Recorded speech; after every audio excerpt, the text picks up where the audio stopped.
Hello everybody, Flamin' Shark back with another video. Today we're going to be reacting to Adventure Time, Fionna and Cake, episodes 7 and 8. We are nearing the end of Adventure Time, Fionna and Cake. We'll be finishing this on Thursday, so yeah, a few more days and we'll be done.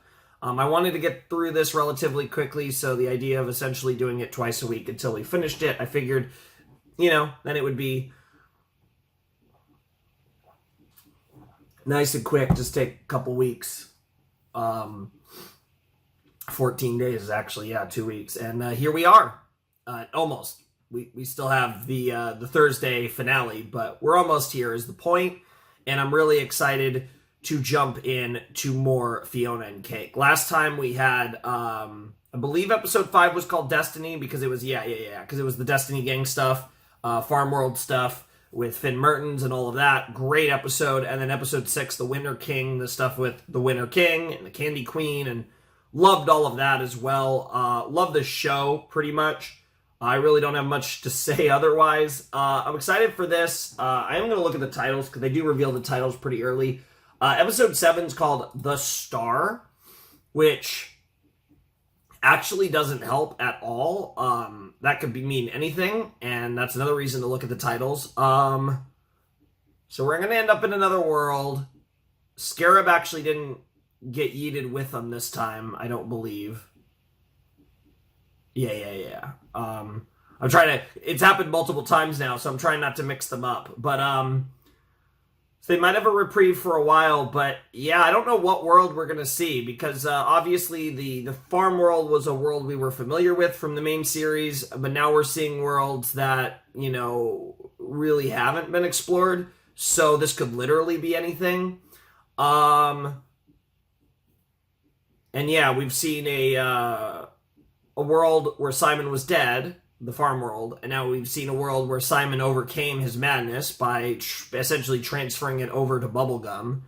So I'm curious what the next Simon potentially looks like or acts like or what have you. So yeah, let's not waste any time. I'm excited. So let's jump in to Adventure Time, Fionna and Cake, episode 7, The Star.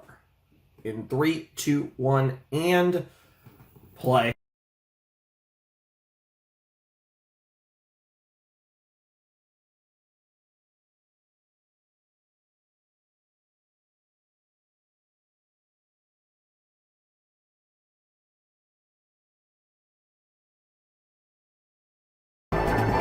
Yo! Whoa! Yeah, together. We'll go down together, and it's symbolic because not only are they going down, like they've kind of, like Gary's dreams are essentially ruined now, but also what's important there is they literally went down because they're going to go down an elevator. So it's thematic to what was happening in the other universe with the Marceline and Bubblegum in the vampire universe, the vamp universe, I guess I should say. I'm pretty sure, okay, like, again, I do apologize. It's been years. You have to understand, like, I am literally rewatching Adventure Time as we speak, but, and not super fast. I'm kind of, taking it at my own pace, but I'm in season 5, and obviously Stakes is a little later. I'm pretty sure that guy's from Stakes. So you kind of notice that, like, if it's a reference from the beginning to, like, late-ish season 5, I remember them a lot better because I've watched a lot of that more recently. Whereas if it's something later, I'm admittedly not catching many of those references.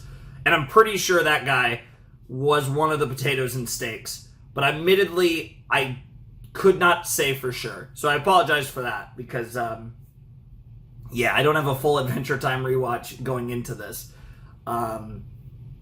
It's hard. It's a lot of episodes, and I do have a lot of other stuff going on. That's why I don't rewatch shows very often that are long. I'm actually in the process of rewatching Hunter x Hunter for the first time as well. And that's something that, I put off for a while for similar reasons.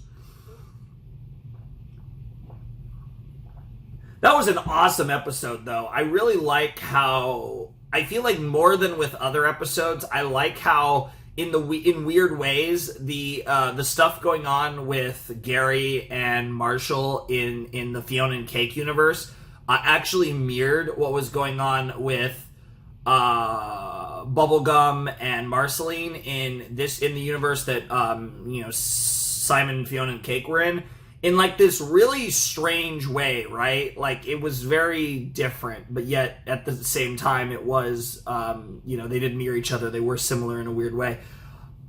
I really like that. I really like how they did that. I think on the one end it's like, yeah, that's a fucked up universe, and it doesn't seem like it's gonna get any better, and Fionna and Bubblegum and Marceline are presumably gonna die together, and that's kind of weirdly romantic. And then you got fucking in the other universe, you got fucking Gary and Marshall.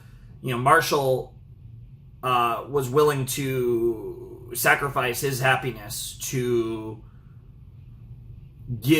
help Gary achieve his dream, and Gary was willing to sacrifice his dream to make sure Marshall was still happy. And that at its core is truly that's some romantic shit. And what I wasn't expecting is they just got to smooch in there at the end, right? Which was hilarious. They're gonna have a good time in that fucking. They're gonna about to get to town. I bet that's a long ass elevator, probably like 40 floors or something. They're gonna get to town in that fucking elevator. I'd say I'm kidding, but I might not even be kidding. I have no idea. But they're going to have a good time either way. So shout outs to them. That's pretty cool. Yeah, I don't know. I don't really know what to expect next. The next episode's called Jerry, which, if I'm not mistaken, again, I want to say Jerry's one of the Banana Guards. So curious to see what that ends up being about. But yeah, really, really excited for more of really excited for more Adventure Time, because this has been great, and the star was great to see, kind of like the evil Marceline kind of and get to see like that rugged Bubblegum and evil Marceline was pretty cool. Like to see all the different alternate versions of characters where you still very much see like their character traits in the character, but you get to see them in different situations and how they evolve differently. It's really cool, because like the thing about the star is Marceline was absolutely 1000% still Marceline, and like that's kind of what's both cool and scary, is like all it takes is a different role model and she would have been a very different individual. And on the flip side, Bubblegum was even more so, like exactly the same as normal Bubblegum, but in a universe, in a situation that was so much more dire. And Bubblegum's the type that would make the hard decisions in every eventuality, but especially in one where it's that dire. So, it fit her character perfectly as well. So that was one thing that was like really cool about those episodes. Really all of these episodes as it pertains to the alternate universes. And they fucked up the remote, but they were able to get another universe out of it. So, but I'm assuming that this universe is probably their last shot for real now. Given not only did Simon think they only had one more charge left, but then they also broke it to boot. So this probably is their last shot for real. So we're going to see how that goes. And I'm assuming they're going to fail, and that's somehow going to lead into the finale, but we'll have to see. In the end, the Scarab didn't do anything, because he got fucked by ignoring his other duties before he had the chance to actually intervene. So I'm curious. That's the other thing. We could be getting more Scarab-related sus, because he's getting fucked up. And I'm assuming he's still going to be around to be this villain for this arc, but we'll have to see. So I don't know. I'm curious, though. So let's jump into episode 8 of Fionna and Cake.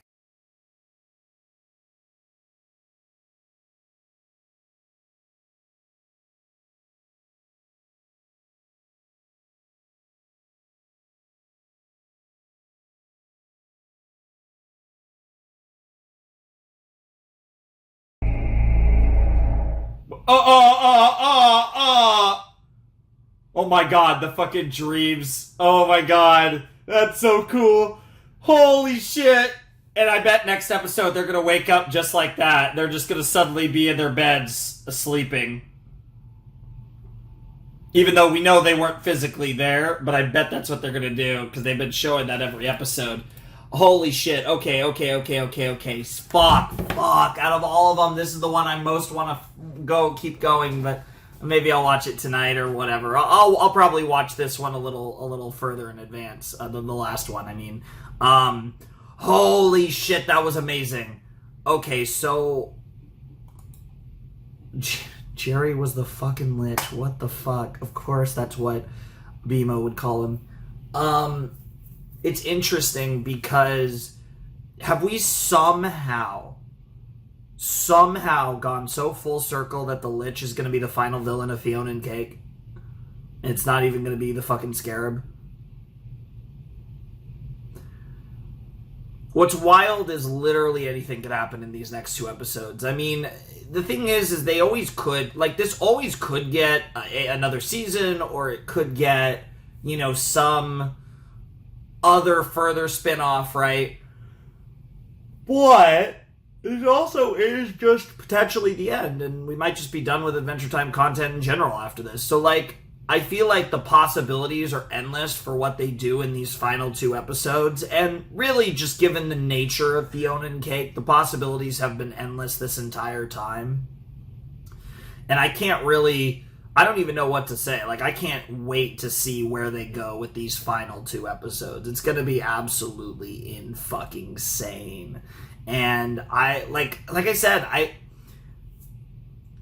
all of these episodes have been very good, great episodes. But I think just this overall, like, story, I think just it has that Adventure Time flavor to it that really grasps me. Like, there's something about the Adventure Time world and the Adventure Time characters and, you know, all the time we spent with them in the main series and Distant Lands as well, of course, that I just have this, like, extra degree of engagement because it's Adventure Time that I think, like, helps not only put the show over the top, but it also, like, only further makes the kind of deeper levels of introspection of character issues that Fiona's going through, that Simon's going through. I think it makes it all even more potent than it otherwise would be.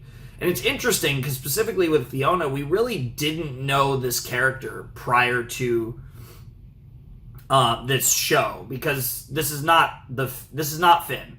This is very much not Finn. It's not, and you know, while she is literally a gender bent Finn, she's not just a gender bent Finn. There's a lot of nuance that makes her different from Finn, and you know, her own experiences and upbringings being the central focus of that. And obviously, you know, she's been living a version of her world where she, you know, essentially lives in the regular world, right? And that's something that she's been dealing with and has always felt out of place in. And yet, over the course of this journey, she's second-guessed that. And she's felt, you know, maybe I do enjoy life the way I have it. You know, maybe I do want my world to be just normal, right? Like, she's really doubting the things that she wanted because of how much she's doubting herself, because she feels like she's ruining everything. Like, every decision she makes, every time, you know, she went from excited and you know, having fun and looking forward to the danger and adventure to, you know, being afraid of it and just wanting to make sure that, you know, Cake and herself and Simon are okay. And like, it's that evolution has been amazing. And it really does make me wonder what the final 2 episodes have in store, because, you know, Fiona's went from a character who was so excited for Adventure Time, literally, and now honestly just wants the adventure to end. And it's really interesting to see where that's going to go, and it's really interesting to see like, I'm just so curious of how we progress from here, because I mean, we finished the show in a few days, and it's going to be crazy to see how that all goes down, but I'm looking forward to it. I hope all of you are as well, because I think it's going to be awesome. And I don't really know what to say. Like it's gonna be amazing, and I'm so excited to see how it all goes down. I don't really have any idea. Now the Lich is in play, which somehow I'm not surprised, but also am kind of surprised because I guess the thing is though is that over the course of this series we've been hitting like the greatest hits of Adventure Time in their own way, right? Like, in this episode BMO came up, which was one of the characters that really hadn't come up yet. Um and the Lich is a pretty important character in the Adventure Time lore, and the fact that the Lich hadn't come up yet, I guess it makes sense. Because we've discussed Simon and Betty, and we've discussed Bubblegum a lot, and Marceline, a fair bit, and like all the the main potatoes, Finn, and it's just one of those things where it felt like looking back in hindsight, it almost makes too much sense that the Lich would pop up in one of these worlds and end up having a significant role in how all this plays out. And that's where we are now, and it's going to be crazy to see how that all plays out. But I'm starting to get a tiniest bit of a headache, so I could definitely keep going on and on about how crazy these episodes were. You guys saw my reaction. I think you have a pretty good understanding of how much I loved these episodes and how excited I am for the Fionna and Cake finale on Thursday. So if you guys just want to, I apologize for not maybe going a few more minutes and exploring some of my thoughts on these episodes, and specifically episode 8 a little bit more. But like I said, I do kind of just want to end the video right now. So I kind of, you guys kind of have probably heard, I started talking a little softer, and it kind of just, ugh. Anyways, links are in the description. You know the drill. Without any further ado, it's time for me to bid you adieu. The Flamin' Shark signing out. Hope you all have a wonderful, fantastical day, and I'll see you next time with another video. Thanks for watching. Peace.